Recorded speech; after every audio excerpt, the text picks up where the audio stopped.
আসসালামু আলাইকুম। নতুন একটা রেসিপিতে সবাইকে স্বাগতম। আশা করি সবাই ভালো আছেন, আমি ভালো আছি আলহামদুলিল্লাহ। আজকে করে দেখাবো তিল দিয়ে চিকেন।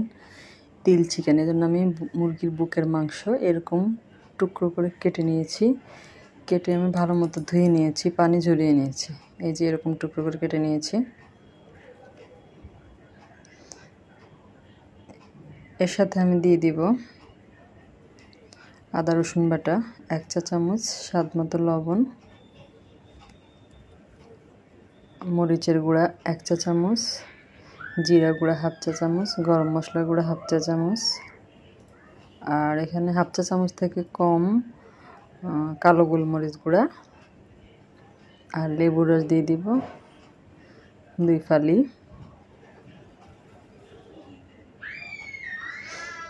আর কিছু দেওয়া লাগবে না। এখানে আমি এগুলো সব হাত দিয়ে ভালো মতো মেখে রেখে দিব রেস্টে। কমপক্ষে 30 মিনিট রাখলে ভালো হয়। আমি 1 ঘন্টা রেখেছি। 30 মিনিট রাখলেই এনাফ, এর বেশি রাখা লাগবে না। এরপরে আমি এখানে দিয়ে দিব মিনি টমেটো সসের একটা প্যাকেট। এই টমেটো সসটা দিলে খেতে ভালো লাগে, টেস্টটা ভালো আসে। তারপর আমি এটা ঢাকনা দিয়ে ঢেকে রেখে দেব আধা ঘন্টার জন্য।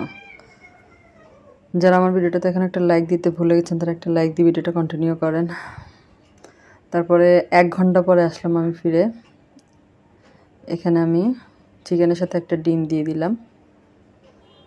তারপরে দিয়ে দিব ময়দা 2 টেবিল চামচ, বেসন দিয়ে দিলাম 1 টেবিল চামচ,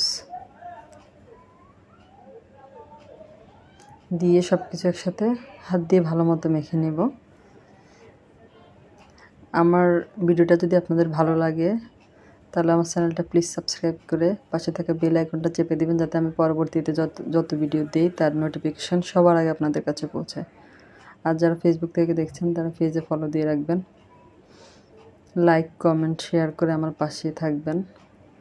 এটা মাখানো হয়ে গিয়েছে।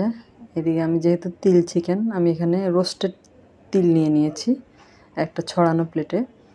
তারপরে মাখানো চিকেনগুলো দিয়ে দিব একটা একটা করে, দিয়ে এরকম তিল দিয়ে কোট করে নিব। ব্রেড গাম দিয়ে যেমন কোট করা হয় ওই রকম। এই যে কোট করে আমি একটা প্লেটে নিয়ে নেব।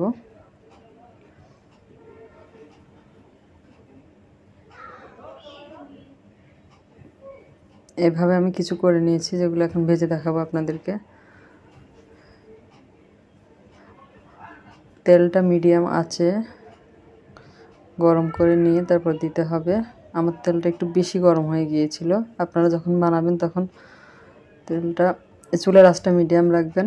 আর তেলটা যেন এত বেশি গরম না হয়, তাহলে কিন্তু খুব তাড়াতাড়ি কালার চলে আসবে।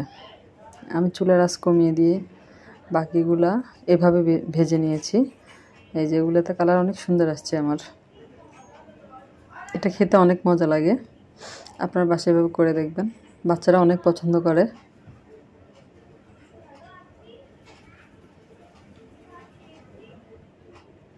এই যে হয়ে গিয়েছে, আমি উঠিয়ে নিচ্ছি। এভাবে আমি সবগুলো ভেজে নিয়েছি। আর আপনাদের কাছে একটা অনুরোধ, আমার ভিডিওটা আমি বেশি বড় দেই না, স্কিপ করে দেখবেন না। এটা আমার জন্য, স্কিপ করলে আমার জন্য ভালো হয় না। আপনারা স্কিপ না করে পুরো ভিডিওটা দেখার চেষ্টা করবেন। এই যে ভেঙে দেখাচ্ছি আপনাদেরকে আমি, অনেক সুন্দর হয়েছে। আর বুকের মাংস যেহেতু, এটা তাড়াতাড়ি সেদ্ধ হয়ে যায়।